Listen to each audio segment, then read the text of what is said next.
Madeira vai apresentar a solo, por ocasião dos 50 anos da autonomia, um projeto de revisão constitucional onde estarão os princípios fundamentais para o futuro da Madeira, um passo que, no entender do Presidente do Governo Regional, para libertar a região e projetá-la no futuro. E vamos apresentar um projeto onde ficará consagrado aqueles que são os princípios basilares do nosso desenvolvimento e das matrizes da autonomia para o século XXI, que deve ficar consagrada na Constituição. Mas pode concretizar?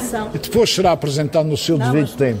Em grandes linhas será tudo o que, com alguma exceção de alguns sectores dito estritamente de soberania, o povo madeirense ter o poder de decisão sobre as matérias das redes públicas deste respeito. Diga uma coisa, isso será em parceria com os Açores, tendo em conta que também... Não, será a Madeira que irá apresentar essa iniciativa. Temos de trabalhar nesse apoio. Agora, há uma questão que é esta. A nossa obrigação, enquanto partido de vanguarda da autonomia e da construção da autonomia na Madeira, nós temos a obrigação de perspectivar aquelas que são as necessidades do futuro, aquilo que a sociedade que estamos a viver, que nada tem a ver com aquela que existia há 50 anos, e temos que adaptar as nossas necessidades e expectativas de construção de uma sociedade melhor à modernidade.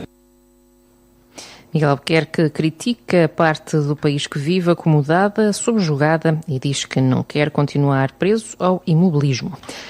A Assembleia Legislativa de Madeira regressou hoje às sessões plenárias depois de uma interrupção de cerca de 2 meses devido às férias parlamentares. Regresso que acontece 2 semanas antes do que determina o regimento, que prevê que o Parlamento só retome os trabalhos a partir de 1 de outubro.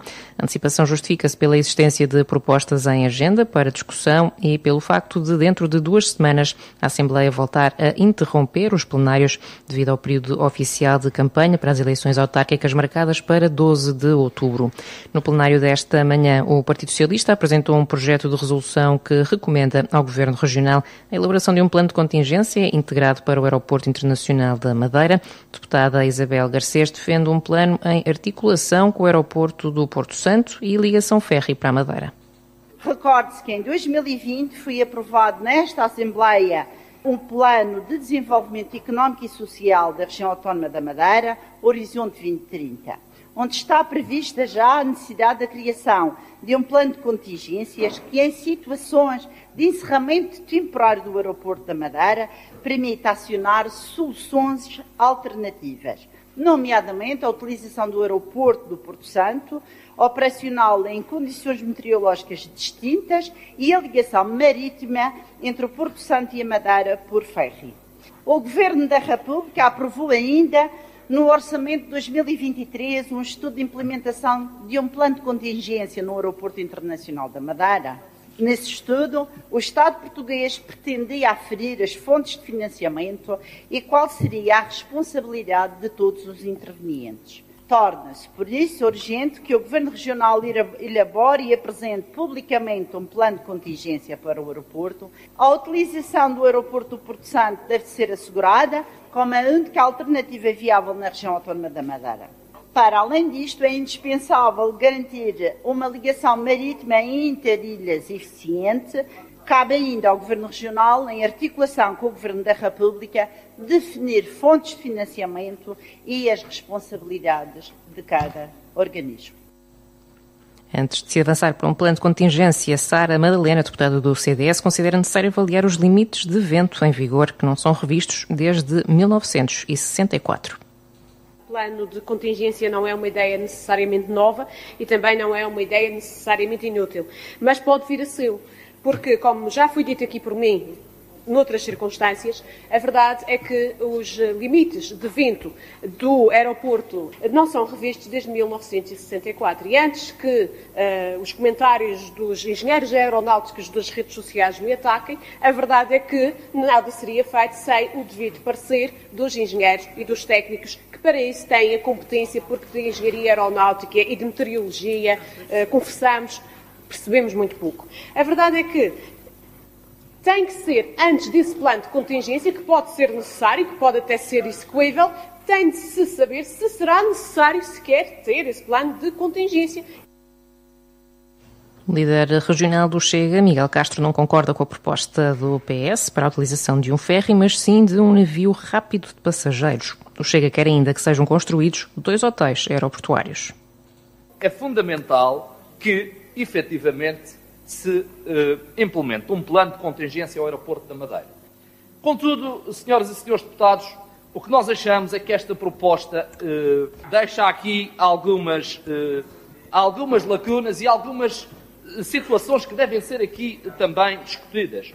Nós achamos que não será necessário um ferry, será necessário um navio rápido, sim, que transporte passageiros e que faça essa operação entre o Caniçal e o Porto Santo. Depois, nós achamos também que neste plano deveria de estar contemplada a construção de 2 hotéis aeroportuários. É inaceitável que um destino de qualidade como a região autónoma da Madeira deixe os seus turistas, os passageiros, aqueles que utilizam o aeroporto, a dormir no chão, em colchões, e quando essa operação é feita pelo Porto Santo, nem um restaurante aberto tem para comer alguma coisa. Pelo PSD falou Bruno Melim, que defendeu que os limites de vento passem a ser recomendados ao invés de mandatórios. A Madeira é o único sítio no mundo que tem limites mandatórios para a aterragem de aviões, quando noutros sítios, também eles muito mais exigentes e muito mais desafiantes, temos uma coisa que são limites recomendados, ficando àquela que é a disponibilidade dos comandantes de aterragem ou não em segurança. E, de facto, é importante perceber-se que andamos desde 2015 a tentar medir os ventos, fazer a análise, ter respostas do IPMA para perceber quais são as novas condições de aterragem neste aeroporto. Até porque limites mandatórios que eu já aqui referi foram definidos por aviões da Segunda Guerra Mundial em 1964. E se olharmos aos últimos 60 anos, o mundo mudou muito e o analógico foi totalmente substituído pelo digital. E a verdade é que hoje os Airbus e os Boeing podem e devem aterrar, vêm com essas condições técnicas de fábrica, com a possibilidade de aterrarem em circunstâncias até 30 nós. E os nossos limites mandatórios são 15 nós. Objetivamente, é preciso que haja na Autoridade Reguladora da Aviação a coragem de, uma vez analisados os ventos e estas questões, de tomar a decisão de tornar os limites, em vez de mandatórios, torná-los recomendados. O PSD também entende que um plano de contingência do aeroporto deverá ser sempre da responsabilidade do operador aeroportuário. O aeroporto Cristiano Ronaldo tem uma concessionária. Uma concessionária que tem lá bares, que tem lá acessos, que cobra taxas aeroportuárias que deviam convergir com as taxas de Lisboa, e as taxas de Lisboa convergiram com as da Madeira, portanto subiram, e portanto há alguém, designadamente a ANA, ou a concedente da A20, que ganha dinheiro com o nosso aeroporto. E portanto, quem tem responsabilidade de ter um plano de contingência é o operador aeroportuário que ganha dinheiro com o aeroporto. E portanto, a mim surpreende-me, ou deixa-me a dúvida ao ler este diploma, se entende o seu proponente que deve o Governo Regional, que nada lucra com as portas e com o aeroporto, que nada lucra com aquela questão de exploração do aeroporto, assumir a responsabilidade que tem à partida a obrigatoriedade de ser do concedente. Gonçalo Maia Camelo, deputado único da Iniciativa Liberal, considera que um plano de contingência é uma prioridade absoluta e que esta é uma responsabilidade do Governo. Queria começar por lhe dizer que para mim e para a Iniciativa Liberal a existência de um plano de contingência sério e eficaz é uma prioridade absoluta. Eu queria dizer ao senhor deputado Bruno Melim, que falou 15 minutos sobre este assunto, mas disse muito pouco, sinceramente, porque indo de encontro a alguns pontos importantes que disse, sim, para haver um plano de contingência sério tem que se envolver 2 concessionárias, a concessionária do transporte marítimo e a concessionária dos aeroportos, como é evidente. Mas cabe ao Governo Regional, salvo melhor opinião, coordenar essa atividade e pugnar por soluções que envolvam todas as infraestruturas e todos os meios operacionais da Madeira. As soluções são óbvias e não precisam de se pensar muito. Envolve, obviamente, a concessionária do transporte interilhas, que mostrou a sua total disponibilidade para fazer as viagens adicionais, que fossem necessárias, ou possíveis também, digamos, para resolver esta problemática, e colaboração dos operadores hoteleiros. É essencial fazer um plano de contingência. Não é preciso construir hotéis, nem adquirir navios, Sr. Deputado. E, sinceramente, acho que não custa nada o Governo Regional exercer as suas funções e assumir um problema que é um problema real. Um problema real e que não vai deixar de existir com a revisão dos limites de vento. Isto não tem nada a ver.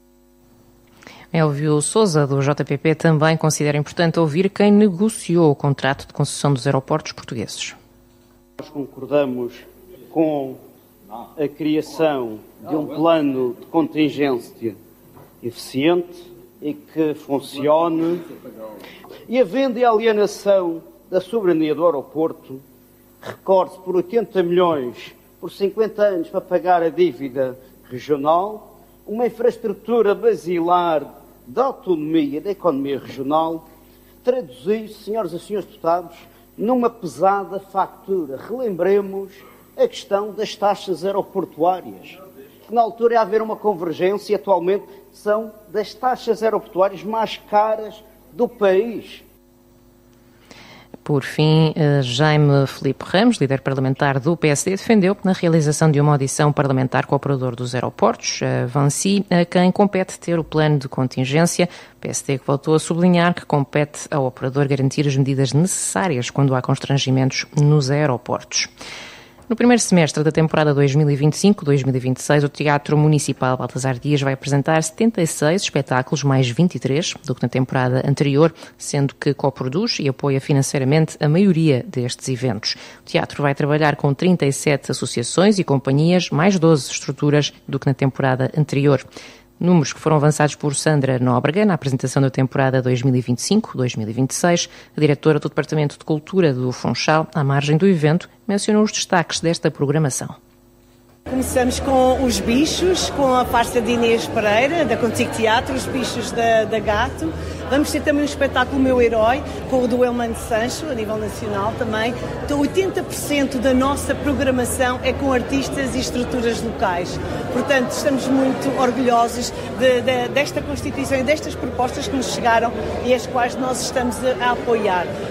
Também vamos ter um concerto magnífico pela Banda Municipal do Funchal, que é um tributo ao mestre Aquilino Silva, que se vai reformar, e então será The Show Must Go On, com a Banda Municipal, e que eu também digo que será muito interessante esta homenagem. Temos também o escudo, vamos ter as flores com a Joana Gama, temos o Festival New Classic, o Festival de Guitarras da Raquel Lombardi, vamos ter o Image Play, vamos ter o Festival Acorde, em parceria com a Direção Regional de Educação, vamos ter também teatro com o Conservatório das Artes. Uma programação que conta com um orçamento de cerca de 300 mil euros por ano. Da Câmara Municipal do Funchal são 150 mil euros em programação e a Direção-Geral das Artes colabora também com 150 mil euros, ou seja, o nosso orçamento são 300 mil euros por ano. Por isso é que é importante, o Teatro Baltasar Dias recebe as propostas com 1 ano, 2 anos de antecedência, para que nós possamos submeter à Direção-Geral das Artes para que possam validar tudo o que acontece. E toda esta programação tem um selo de qualidade. Teatro Municipal Baltasar Dias, que se quer inclusivo, a temporada 2025-2026 conta com 5 espetáculos com audiodescrição para cegos e língua gestual portuguesa para surdos. A Agência Meteorológica da ONU prevê que a camada de ozono deverá estar recuperada até 2066. Quem traz esta boa notícia é a Leonor Ferreira. A camada de ozono está a recuperar. Dados do ano passado mostram que o buraco sobre a Antártica está mais pequeno do que em anos anteriores. A Organização Meteorológica Mundial revela que até 2066 esse buraco ficará totalmente recuperado. O buraco de ozono surge a cada primavera austral, atingiu o nível máximo em 29 de setembro do ano passado, um déficit de 46 milhões de toneladas, um número inferior à média entre 90 e ano 2020 e também aos números registados entre 2020 e 2023. São dados revelados esta terça-feira, Dia Internacional para a Preservação da Camada de Ozono. Um sinal dos tempos, e por falar em tempo, saiba que o Instituto Português do Mar e da Atmosfera prolongou o aviso amarelo emitido ontem para a costa sul da Ilha da Madeira devido à persistência de valores elevados de temperatura máxima. Um aviso que está agora em vigor até às 6 da tarde de quinta-feira, dia 18 de setembro. Neste fecho, saiba que vão existir alterações temporárias à circulação rodoviária no Funchal. Amanhã à tarde, entre as 2 e as 6 horas, fica interrompida a circulação na Rua do Ribeirinho de Baixo, junto à Rua do Seminário, enquanto na quinta-feira, entre as 9 da manhã e a 1 da tarde, estará cortada a própria Rua do Seminário e à tarde a Rua do Ribeirinho de Baixo, junto à Rua do Carmo. As alterações devem-se à empreitada municipal de implementação de medidas associadas aos bairros comerciais digitais. A Câmara do Funchal pede compreensão dos condutores pelos eventuais transtornos causados, apelando à colaboração no cumprimento da sinalização existente.